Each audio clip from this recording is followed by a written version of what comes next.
শীতের সময় হচ্ছে আমরা সন্ধ্যার দিকে বের হয়ে গিয়েছিলাম কিছু খাওয়া দাওয়া করার জন্য।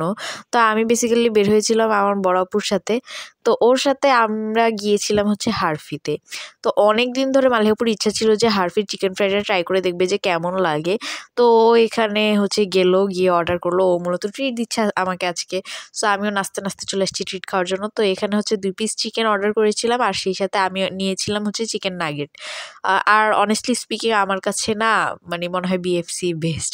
এছাড়া অন্য কোনো চিকেন ফ্রাই খেয়ে আমি এত মজা পাই না। যেমন হারফির চিকেন ফ্রাইটা আমার এত আহামরি মজা লাগে নাই। সো এরপরে আমরা হচ্ছে আবার হাঁটাহাঁটি করতেছিলাম শীতের বিকালে হাঁটতে, মানে সন্ধ্যার দিকে হাঁটতে না অন্যরকম একটা মজা লাগে। কুয়াশা কুয়াশা একটা ভাব থাকে।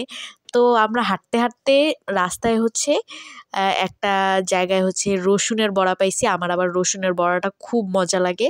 তো ওখানে হচ্ছে আমি আর মালিহাপু হচ্ছে রসুনের বড়া খাইছি আর ফুলকপির বড়া খাইছি। যদিও ফুলকপির বড়া আমার নিজের বাসায় আঞ্জুমের হাতের বানানোটা ছাড়া অন্যটা ভাল লাগে না, বাট রসুনের বড়াটা মজা ছিল। এরপরে হচ্ছে পিউরো থেকে এই মোকা পেস্ট্রিটা ট্রাই করছিলাম। এটা না অনেক মজা ছিল আর পিউরোর কেকগুলো আসলেও অনেক মজার হয়। সেই সাথে ট্রাই করেছিলাম 1 পিস বাকলাভা, যেটা আমার কাছে অনেক মজা লাগছে।